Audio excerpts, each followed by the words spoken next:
Thank you, Speaker. And thank you, Minister, for his first motion speech. I'll deliver the second one. But before I deliver my speech, can I, Speaker, I ask Minister two questions? You can ask for clarifications later. Yeah, clarification, yes. So, Minister, can I clarify? Your motion basically have 2 points. I said you can ask for clarifications later. You can deliver your motion. Yes, yes. Can I clarify that your motion has 2 points? Mr. Leong, I said you can ask your clarifications later. You can deliver your motion. See. Okay. Okay. Okay. Okay. Sir, I beg to move that this House calls upon the government to review its housing policies in order to deliver affordable and accessible HDB flats to all Singaporeans who need them, strengthen the owner-occupation intent of public housing, protect retirement adequacy, and keep public housing inclusive for every Singaporean. Mr. Speaker, sir, the Progress Singapore Party, PSP, believes that our public housing policy needs a reset. And hence, we have identified the areas where we need to review in our motion. The government's motion, on the other hand, suggests that there's no need to review its current housing policies. PSP will state our position clearly, and I hope the government will also state clearly why it thinks the public housing is still affordable and accessible today. And against who is it protecting the interest of the current and future generations of Singaporeans? It is clear that the government is not confident that Singaporeans believe in its housing policies, since the government has been running extensive advertisement in the mainstream media to illustrate the affordability of BTO flats. If HDB flats are truly affordable and accessible, Singaporeans will know it. There is no need to explain it. If Singaporeans are not satisfied, the government should be proactively reviewing its policies and telling Singaporeans what corrective actions it will be taking to resolve housing problems. The ministers have covered some of the corrective policy actions that the government is going to take, but I think that's not all. So there's no need for advertisements. Singaporeans should be treated like citizens, not consumers. Mr. Speaker, public housing was one of the greatest achievements of our nation under the government of the late Mr. Lee Kuan Yew. During the early years of independence, when land cost was not built into the price of an HDB flat, the government was able to provide a roof over the heads of all Singaporeans who needed it in a timely manner and at affordable prices. The security of a stable dwelling liberated Singaporeans in that generation and provided them with the energy to build a new nation and change Singapore for the better. However, the situation changed drastically in the 1990s when the government started to treat HDB flat as an appreciating asset.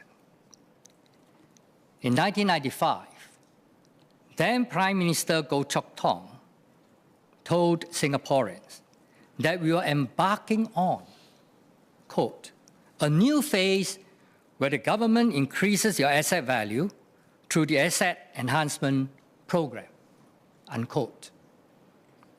Since 1990, the HDB resale price index has increased by 7 times as a result of the asset enhancement policies of the government. but the median monthly household income has only increased 4 times.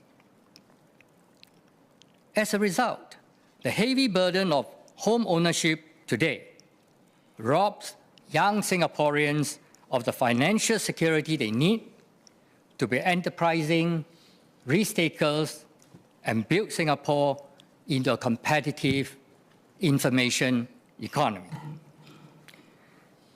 To address that, the Progress Singapore Party PSP's main objective for public housing is to ensure Singaporeans have both affordable housing and retirement adequacy. Every Singaporean should be able to have an HDB flat and their basic retirement sum in their CPF without having to downgrade their HDB flat or sell their lease to the government in retirement. By doing this, every Singaporean can be free to realize their full potential in life, and we have the resources to do this. PSP policies are also aimed at giving more choices to Singaporeans, while ensuring affordability for owner-occupiers. We will aim to maintain a buoyant resale market for Singaporeans who want to monetize their HDB flat and upgrade to private property. And while we encourage owner occupation, we also offer more rental flats for Singaporeans at different life stages and circumstances. With all this in mind, I will walk the members through Singaporeans' concerns about public housing before introducing the PSP's policy recommendations. The first concern is that affordability has little meaning without accessibility. The government keeps harping on the affordability of BTO flats, but they are in short supply. With the waiting times for BTO flats stretching to between 5 and 7 years, compared to between 18 and 24 months during the 1980s, many first-time buyers have no choice but to buy a resale flat. Hence, overall affordability will depend on the prices of both the BTO and resale flats, and not the BTO flat alone. Today, resale flats, especially the newer ones, can be as much as 30% higher than the BTO flats. Resale prices have outpaced wage growth by a large margin over the last 3 decades. Singapore has witnessed a streak of 11 consecutive quarters, or nearly 3 years of price increases in the resale market. Hundreds of resale flats have been transacted above $1 million, with hundreds more being offered on the market. BTO prices have been rising too. Even though the government has maintained that BTO prices are not linked to resale prices, SMS Cement acknowledged in December last year that the windfall gain from a BTO flat cannot be too large. Otherwise, it would be unfair to buyers who were unable to secure a BTO flat.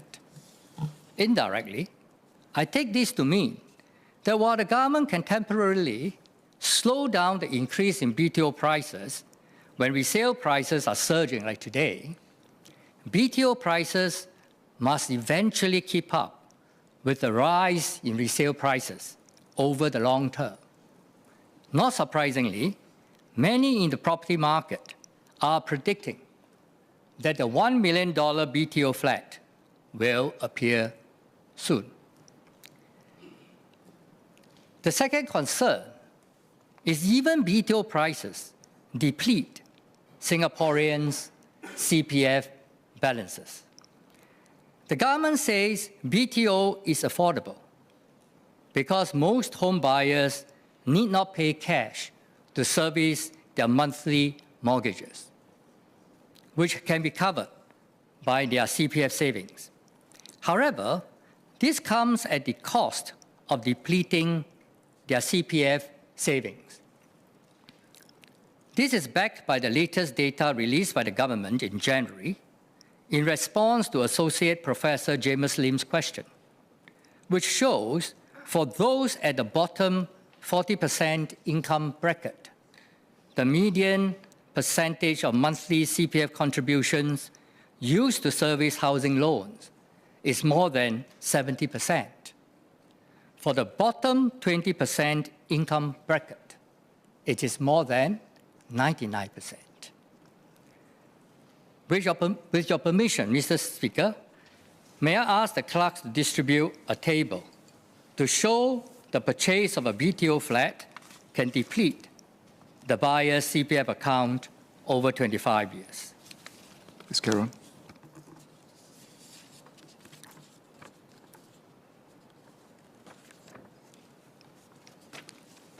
Members can also access the handout through the SG PAL MP mobile apps.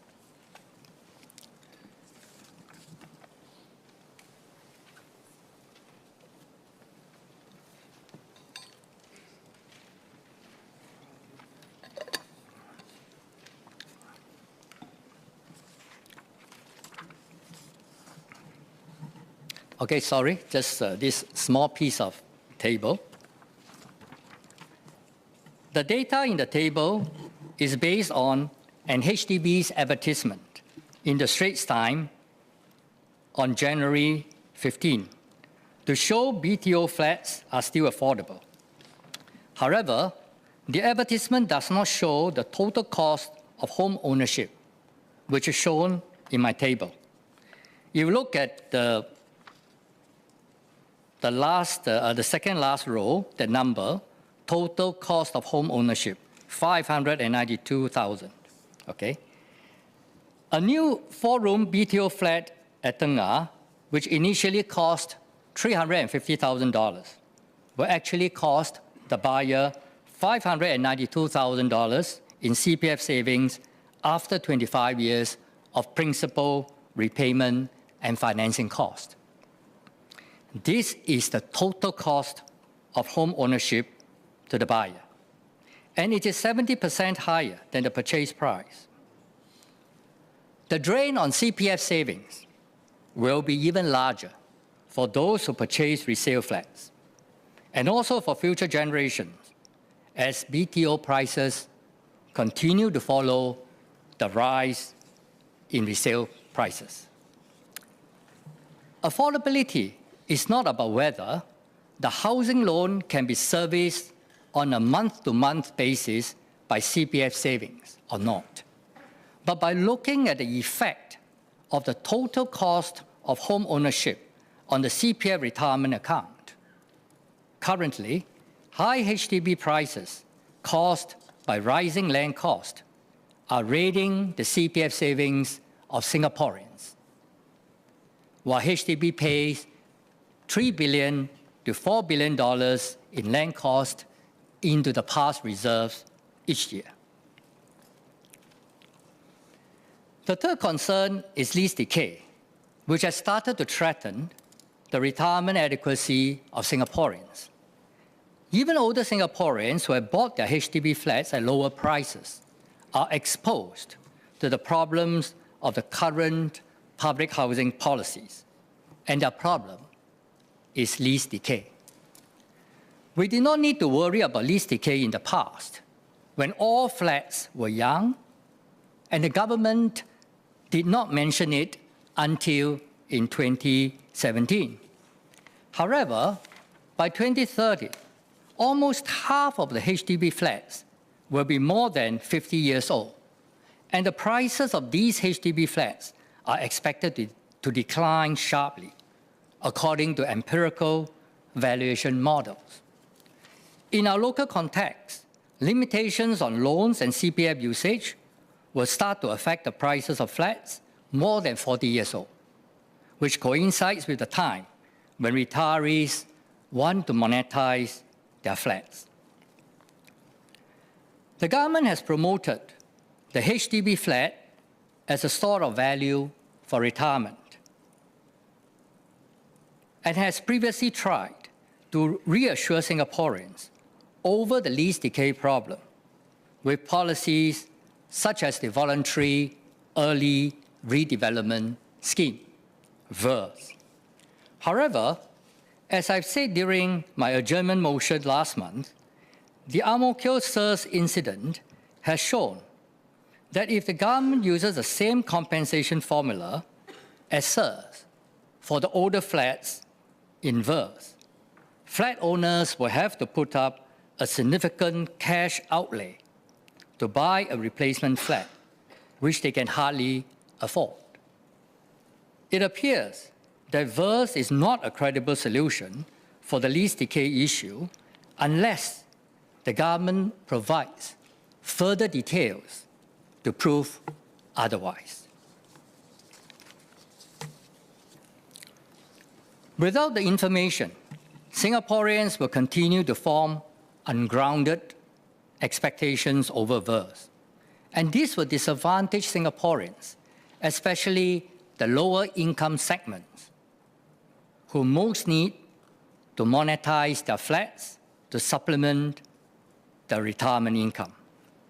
Potential young buyers also want to know whether they can get their CPF savings and accrued interest back when they use them to buy older HDB flats. The fourth concern is a shortage of BTO flats and high resale prices have impacted the total fertility rate. I've highlighted this issue since my first Committee of Supply debate in 2021. The problem has worsened since then, and currently, close to 100,000 young couples are waiting for their BTO flats, some more than 5 years already. Apart from the newer, longer-term policies we are discussing today, the government should also take more urgent short-term measures to help young couples with the housing problems, instead of relying on limited avenues of help, like the Priority Parenthood Housing Scheme. The policy failure today will have dire consequences on our population structure and economic performance in the future, as young couples will have less incentive to have children due to financial challenges. My colleague, Ms. Hazel Phua, will touch more on this later. So to address the concerns mentioned above, PSP proposes two policies, the Affordable Home Scheme and the Millennial Apartment Scheme, with the aim to reset our public housing system, to improve affordability and accessibility, strengthen the owner-occupation intent, protect retirement adequacy, and reduce social inequality, all of which are embodied in the motion statement today. I invite Singaporeans to judge the merits of these policies for themselves. The first proposal is the Affordable Homes Scheme, which is based on a deferred land cost idea first proposed by Dr. Tan Ming Hua in 2013, when he was a research fellow with the Institute of Policy Studies at NUS. It goes to show that there are many good ideas in the public domain, provided the government remains open to them. This Affordable Home Scheme is designed to allow a Singaporean to buy a new flat at a user price, which is equal to the construction cost plus a notional location premium. If a Singaporean stays in the same flat his entire life, he will only pay the user price. This user price concept was also suggested by Mr. Yeoh Lam Keong, the former chief economist of GIC. At the point of purchase, the land cost for the flat will be made known and recorded with the HDB. If the Singaporean sells his flat in the resale market after the minimum occupation period, he will have to pay this land cost with accrued interest based on historical mortgage rates into the past reserves before pocketing the net profit. Thus, he ends up paying the full price of the flat. Let me explain the principle behind the Affordable Home Scheme. We believe owner-occupied public housing is a public good that should be treated as a form of essential public infrastructure, like schools and hospitals, where land costs are not charged because it is treated as state land. We believe that land used for owner-occupied HDB flats should be treated in the same way as schools and hospitals. Hence, as long as Singaporeans are leasing HDB flats for owner occupation, they should not have to pay for the land cost. They should only pay the land cost when they take the HDB flats to be an investment and sell it for a profit. The Affordable Home Scheme takes care of Singaporeans without hurting the past reserves too much.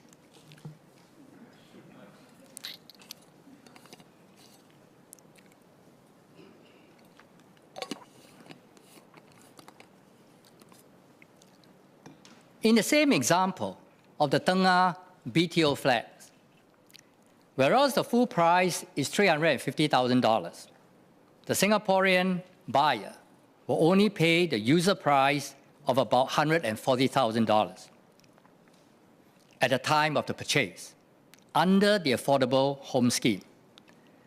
The balance of $210,000 in land cost will be paid later into the past reserve when the flat is sold after the minimum occupation period.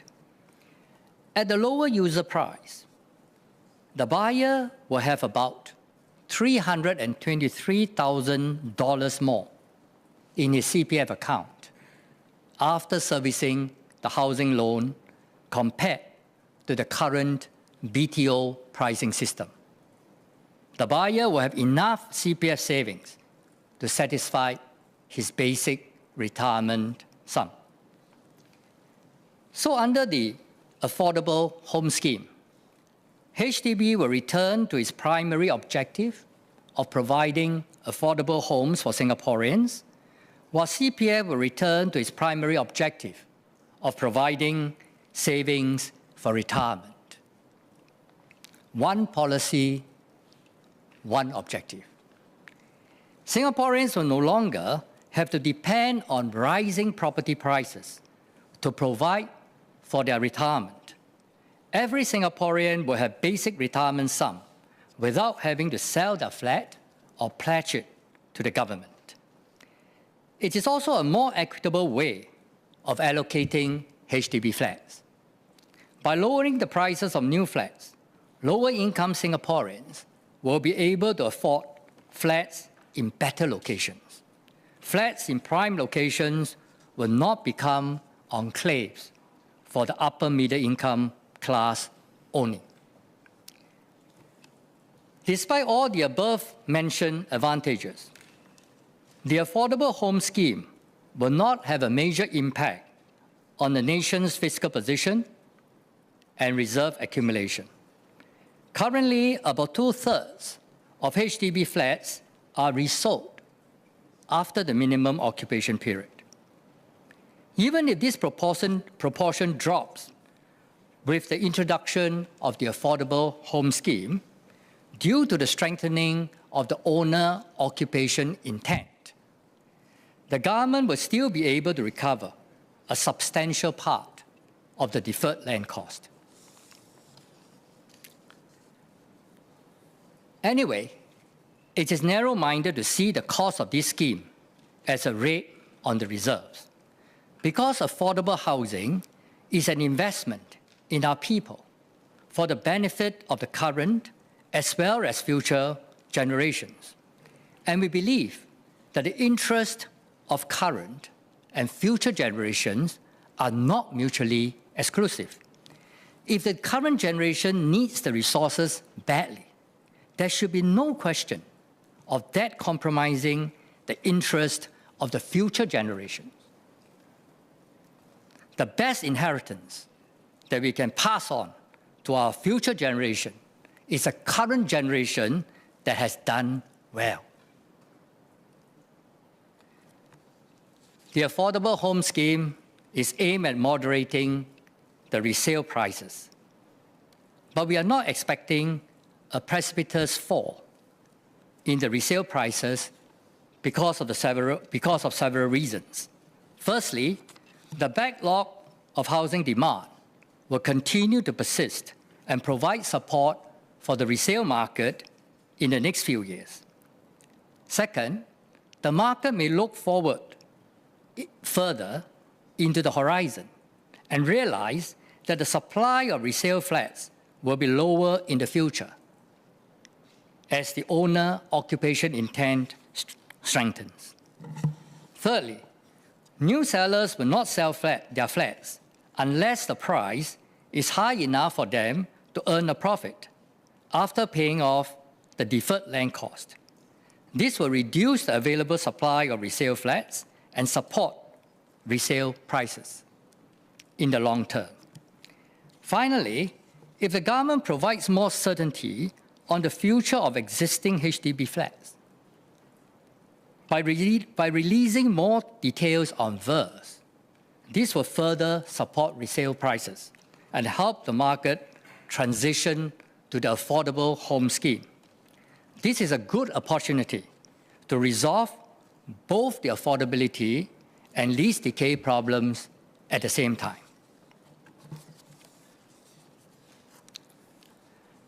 Our second proposal is the Millennium Apartments Scheme. The idea is for the government to keep a large stock of quality rental flats to provide young Singaporeans who desire more space and more independent living with more housing choices. Again, this idea has surfaced from the public domain as a popular demand by the younger generation who desire a greater variety of housing options. We propose that the main supply of millennial apartments come from prime locations near the central business district. These locations are currently highly sought after by buyers driven by the profit motive. But it is more equitable not to sell all the HDB flats in the prime locations, but to keep a larger portion of them for rental, so that a broader range of Singaporeans can access these flats. The millennial apartments will be smaller and quality flats on affordable leases of 2 to 5 years for younger families or groups of singles. These apartments should be attractive because they are close to the workplace, good amenities for families, and even vibrant nightlife spots. Concentrating young Singaporeans together will allow those who are single to have more opportunities to socialize and perhaps marry, while those who are already married will have more time for their families because they live near their workplaces. HDB can also develop a network of shops around these millennial apartments to allow a more diverse range of business to operate near the central business district at lower rents. With these businesses and a vibrant young population, our central business district can become economically productive day and night. Mr. Speaker, our public housing has become a national malaise. which robs young Singaporeans of the financial security they need to be enterprising risk-takers and build Singapore into a competitive information economy, and the old Singaporeans of their well-deserved retirement. While the government does not acknowledge any problems, the PSP saw the urgent need to reset the public housing policy and has proposed the Affordable Home Scheme and the Millennium Apartment Scheme as solutions to our public housing malaise. With the two schemes, Singaporeans can look forward to a better future, where one, owner-occupied public housing is truly affordable, as land cost is waived. Two, they can have enough to retire without having to downgrade or sell back their lease to the government. Three, they have more choices to choose what best suits their life plans and aspiration: to buy or to rent, to be an HDB occupier or an investor, and others. Four, the resale market remains buoyant, although less speculative. It is important to reiterate that the two schemes will not raid the reserves, no matter what the government may say. We only need the government to make up its mind, and we can execute the reset as swiftly as we have tackled the COVID-19 pandemic. On this Valentine's Day, the best Valentine's Day present that this government can give a young Singaporean couple is an affordable and accessible HDB flat.